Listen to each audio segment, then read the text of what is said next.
दोस्तों question number 1 लिखा है, किसी परीक्षा में एक बालक का रैंक ऊपर से 15वां और नीचे से 16वां है।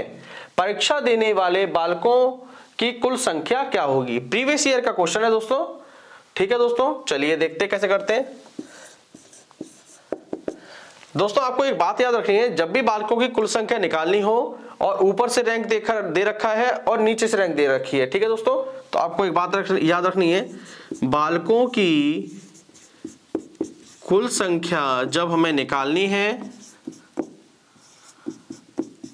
तो आपको एक बात रखना है, ऊपर प्लस नीचे माइनस का 1। बस आपको ये चीज रखनी है याद, ठीक है। आप कुल संख्या निकाल सकते हैं इस। चलिए ऊपर से रैंक देखेंगे दोस्तों, बालक की ऊपर से रैंक है 15वीं, तो ऊपर की जगह यहां 15 लिख लो, प्लस नीचे से रैंक है 16वां, तो यहां पे दोस्तों 16वां लिख लो, माइनस का 1। 15 और 16 को जोड़ेंगे दोस्तों 31, 31 में से 1 गया तो दोस्तों बच रहा है 30, ठीक है। तो छात्रों की या बालकों की कुल संख्या है दोस्तों 30, ठीक है दोस्तों, आपको इतना याद रखना है। तो हमारा ऑप्शन नंबर सी बिल्कुल सही है। कह रहा है कि एक व्यक्ति अपने घर से 14 किलोमीटर पश्चिम की ओर चलकर दाएं मुड़ता है। ठीक है दोस्तों, साथ साथ करते हैं, इसको पढ़ते जाएंगे और साथ साथ इसे सॉल्व भी करते जाएंगे। ठीक है दोस्तों, एक व्यक्ति अपने घर से कहां चला है दोस्तों? 14 किलोमीटर पश्चिम की ओर चलता है। ठीक है दोस्तों ये उसका घर है, ठीक है। यहां से वो 14 किलोमीटर कहां चल रहा है दोस्तों? पश्चिम की ओर चलता है, 14 किलोमीटर पश्चिम की ओर चलता है। आगे दोस्तों क्या कर रहा है? फिर वह क्या है? दाएं मुड़ता है। कहां मुड़ता है? दाएं। मैं यहां पे खड़ा हूं दोस्तों, जब मैं मुड़ूंगा दाएं तो इस तरफ मुड़ूंगा, ठीक है। दाएं मुड़ता है और फिर 14 किलोमीटर चलता है। दाएं मुड़कर, ठीक है दोस्तों, दाएं कितना मुड़ता है? 14 किलोमीटर मुड़ता है, ठीक है। चलकर वह बाएं मुड़ता है। 14 किलोमीटर दोस्तों चल लिया, अब वह बाएं मुड़ रहा है और फिर वह 10 किलोमीटर और आगे चलता है। ठीक है, यहां से बाएं हमारा ये होगा और 10 किलोमीटर चलता है।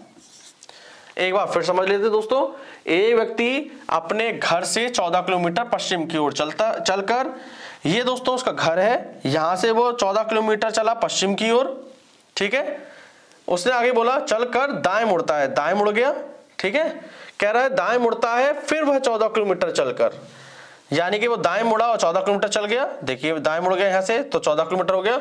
आगे कहा फिर वह बाएं मुड़ता है, तो यहां पर दोस्तों मैं खड़ा हूं, मेरा बाएं यहां है, तो देखिए बाएं मुड़ता है और फिर वह 10 किलोमीटर और आगे चलता है, तो यानी कि 10 किलोमीटर चल गया। आगे दोस्तों पढ़ेंगे, तत्पश्चात फिर बाएं मुड़ता है। दोस्तों अब मैं यहां खड़ा हूं और मेरा इस तरफ होगा, नीचे की तरफ, ठीक है। चल और 14 किलोमीटर चलता है, ठीक है। बाएं मुड़ना है और मुझे 14 किलोमीटर जाना है, तो फिर मैं 14 किलोमीटर चला गया। ठीक है दोस्तों, आगे क्या कह रहा है? अब वह अपने घर से कितनी दूर व किस दिशा में है? दोस्तों इसका घर है 14 किलोमीटर, तो ये हो गया, और 10 देखिए दोस्तों यहां से हो गया, तो दोस्तों अपने घर से कितनी दूर हो गया वो? 14 प्लस 10, ठीक है। तो ये हो गया दोस्तों 24 किलोमीटर। दूरी तो हमें पता चल गई, लेकिन दोस्तों इसमें हमें दिशा भी पूछ रहा है, तो दोस्तों ये कौन सी दिशा है, किस दिशा की ओर है? ये दोस्तों पश्चिम दिशा है, तो 24 किलोमीटर पश्चिम दिशा हमारा आंसर आ गया। ठीक है, तो ऑप्शन नंबर हमारा बी दोस्तों बिल्कुल सही है कि CENPFH का कोड दिया है DOG, डॉग कोड दिया है, ठीक है। तो दोस्तों ये कह रहा है VXNPKMEG का कोड क्या होगा? ठीक है दोस्तों, ध्यान से देखेंगे दोस्तों, तो ये टोटल देखिए दोस्तों कितने अक्षर है? 1 2 3 4 5 6 अक्षर है, और जो इनका कोड बनना है वो देखिए 3 अक्षरों का कोड बनना है। तो दोस्तों सबसे पहले आप क्या करोगे, जो ये दिया है इसे उतार लीजिए, CENPFH, ठीक है दोस्तों। इनके नंबरिंग कर लो। C का कोड होता है दोस्तों 3, E का होता है 5, N होता है 14 नंबर पर, P होता है 16 नंबर पर, F होता है 6 नंबर पर और H होता है 8 नंबर पर, ठीक है। और दोस्तों ये बन रहा है DOG, डॉग। अब डॉग का कोड भी लिख लेते हैं साथ में। D का कोड होता है दोस्तों 4, ओ का कोड होता है 15 नंबर पे आता है वो, और जी आता है दोस्तों 7 नंबर पे। ठीक है दोस्तों, किस नंबर पे आता है? 7 नंबर पे आता है। दोस्तों इस वाले क्वेश्चन में देखो क्या हो रहा है, अगर पहले दो अंकों को जोड़ लिया जाए और इसमें 2 का भाग दे दें, ठीक है, तो देखिए ये क्या 4 आता है। ट्राई करते हैं। तो दोस्तों करते हैं इसको, 3 + 5 में 2 का भाग देते हैं, 5 और 3 8 बटे 2, 2 चौक को 8, यानी कि दोस्तों क्या आ गया 4 पे देखो क्या है, डी का कोड होता है। ठीक है, फिर देखते हैं दोस्तों 14 और 16 को फिर ऐड कर देंगे, 14 और 16 ऐड करेंगे दोस्तों क्या हो गया 30 में फिर दोस्तों किसका भाग देंगे 2 का, तो कितनी बार जाएगा दोस्तों 15 बार जाएगा। और 15 पे क्या आता है दोस्तों, देखो ओ आता है, यानी कि बिल्कुल सही है। अब देखिए बचता क्या है 6 और 8, 8 और 6 14। अब दोस्तों 14 को भी जोड़ लेंगे और 2 का भाग देंगे तो क्या आना चाहिए 7, तो देखो 7 आ रहा है। इसका मतलब हमें कंफर्म हो गया कि हम पहले 2 अक्षरों को जोड़ लें और उसमें 2 का भाग देते हैं तो हमारा वो कोड निकल के आता है। ठीक है, चलिए हम करते हैं, इस पूरे को उतार लेंगे, VX NP KM और EG। ठीक है दोस्तों, चलिए अब क्या करिए दोस्तों, इनका कोड लिख दीजिए। देखिए दोस्तों V आता है आपके 22 पर, एक बार देखते हैं दोस्तों किस पर आता है, T आता है आपके 20 पर, U आता है 21 पर और V आता है 22 पर। ठीक है, और X आता है दोस्तों आपके 24 पर, N आता है 14 पर, P 16 पर, K आता है दोस्तों 11 पर, M आता है 13 पर और E आता है 5 पर और G आता है दोस्तों 7 पर। ठीक है दोस्तों, अब क्या करोगे, 2 संख्याओं को ले लो और इसमें 2 का भाग दे दो। ठीक है, चलिए करते दोस्तों, इन्हें ऐड कर लेते हैं, 4 और 2 6, 2 और 2 4, 2 में भाग दिया 46 से तो कितना बार गया 23 बार। ठीक है दोस्तों, अब इसे कर लीजिए, 14 और 16 दोस्तों होता है 30 और 30 में 2 का भाग देंगे दोस्तों तो क्या कोड निकल के आएगा दोस्तों 15 कोड निकल के आएगा हमारा। एक कोड देखो 23 निकल आया, एक 15 निकल आया।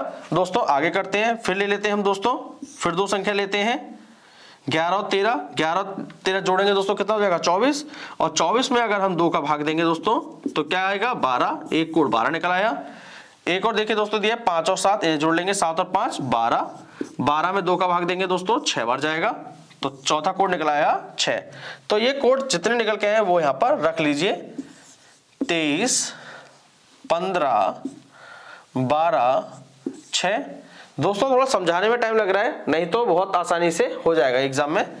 ठीक है, 23 पर देखो दोस्तों क्या होता है W, M 15 का कोड क्या होता है O, 12 का कोड होता है L और 6 का कोड होता है F। तो दोस्तों VXNPKMEG का कोड जो निकलेगा वो वॉल्फ निकलेगा। ठीक है दोस्तों, समझ में आ गया होगा दोस्तों आपको, अच्छा क्वेश्चन था ये। श्रृंखला में अगला पद क्या आएगा। ठीक है दोस्तों, ये खाली जगह दे रखी है, इसी जगह में पूछा है क्या आएगा। तो दोस्तों देखा है 3 दिया है, 5 9 17 खाली जगह दी है 65 और 129, तो हमें खाली जगह में बताना है क्या आएगा। तो दोस्तों आप पहले इसमें अंतर देखिए, सबसे पहले अंतर करके देखिएगा। 3 और 5 में देखिए दोस्तों 2 का अंतर, 5 और 9 में 4 का अंतर, 9 और 17 में दोस्तों 8 का अंतर। तो दोस्तों हमें दिखाई दे रहा है एक चीज, 2 का दूना 4, 4 दूनी 8, अब 8 दूनी क्या होगा दोस्तों 16।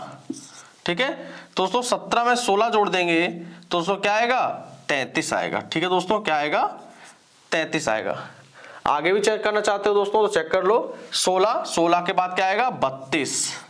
ठीक है, 16 का दूना 32 आएगा ना, 33 में 32 जोड़ोगे दोस्तों 65 ही आएगा। बिल्कुल ठीक है, तो दोस्तों हमारा ऑप्शन नंबर डी बिल्कुल सही है कि श्रृंखला में अगला वर्ड क्या आएगा। ठीक है दोस्तों, करते हैं। तो दोस्तों आपको क्या करना है, इनकी नंबरिंग कर लीजिए। ए आता है दोस्तों 1 नंबर पर, सी आता है 3 पर, एफ आता है 6 पर और जे आता है दोस्तों 10 पर और ओ आता है 15 पर। ठीक है दोस्तों, नंबरिंग कर लिया आपने। नंबरिंग करने के बाद इनके बीच में अंतर देखिए, 1 और 3 में दोस्तों 2 का अंतर, 3 और 6 में 3 का अंतर, 6 और 10 में 4 का अंतर। आप देख रहे हैं ना दोस्तों, बढ़ते हुए क्रम में जा रहा है, पहले 2 फिर 3 फिर 4, फिर देखिए 10 और 15 में 5। समझ में आ रहा है दोस्तों, पहले 2 का अंतर, फिर 3 का, फिर 4 का, फिर 5 का। अगला दोस्तों कितने का अंतर होगा? 6 का अंतर। ठीक है, तो 15 में 6 जोड़ देंगे दोस्तों, क्या आएगा? 21 आएगा। ठीक है दोस्तों, क्या आएगा? 21 आएगा। 21 नंबर पे क्या आता है दोस्तों? U आता है। क्या आता है दोस्तों? U। तो ऑप्शन नंबर बी हमारा दोस्तों बिल्कुल सही है। ठीक है दोस्तों।